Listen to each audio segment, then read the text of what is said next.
Ang huli, si Maymay. Sinong gusto makapartner ko daw? Kuya daw partner mo. Sorry, mama. Kuya Edward daw. Mia, mahal kita. You don't have to. Huwag mo akong mahalin dahil mahal kita. Mahalin mo ko dahil mahal mo ko. Because that is what I deserve.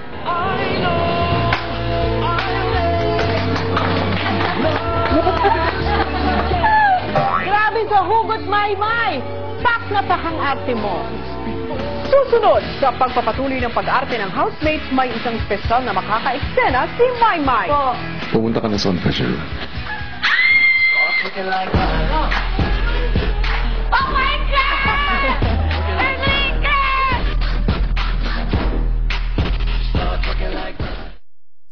Sunod na ginaya ng housemates ang isa pang emosyonal na eksena sa pelikula ng Katniel na Barcelona.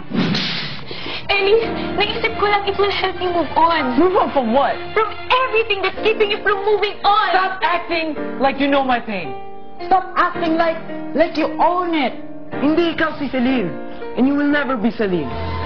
I know I'll never love this way again. So I keep holding on before Nang si Christine at yung nang mag-eksena, No, patay. Take 9. Ellie, I'm sorry. Naisip ko lang. Ellie, I'm sorry. Naisip ko lang it will help you move on. Move on from what? From everything that's keeping you from moving on. Stop that. Ano ba? Okay na ako.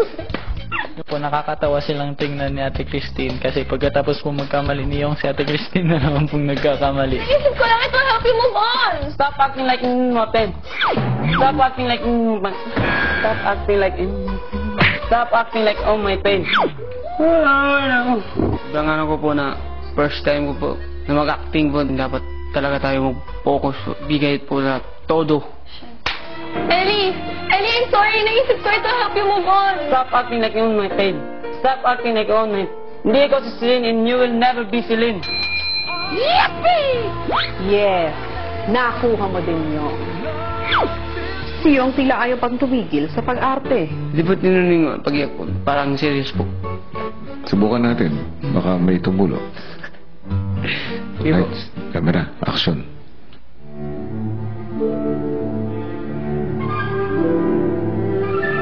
Tutulo na ba? Wala po po eh. Abangan mo. Tulo lang nilalabas lang po. Meron na? Wala po po eh. Patagalin po po siguro.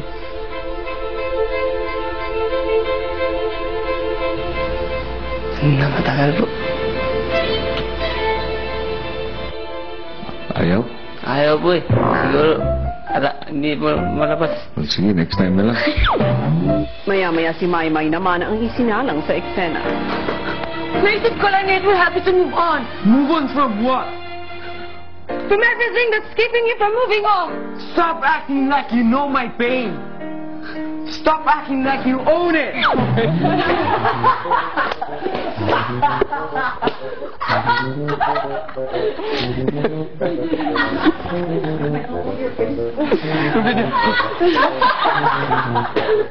That was really funny because she was trying to be serious but didn't go so well sometimes. Nang si Edward ang muling mga kapareha, Ellie, I'm sorry. Naisip ko it will help you to move on. Move on from what? From everything that keeps you from moving on. Stop acting like you know my pain. Stop acting like you own it. You're not Celine, and you will never be Celine. I know I'll never love this way again. So I keep ah, bravo Maymay. Grabe ang hugot mo doon. At dahil napabilib ni Maymay ang kanyang mga kasamahan, Maymay, Po?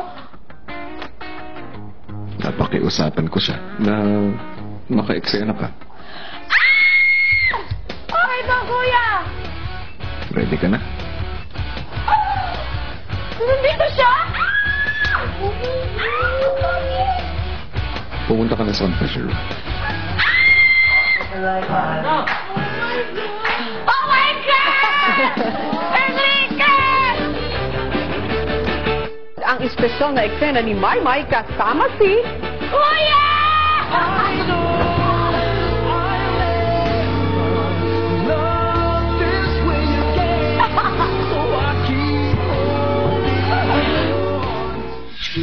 Bukas! Isang espesyal na date ang binigay ni Kuya sa dalawang housemate na napili ng Katniel. Meron akong mahalagang sasabihin sa inyo.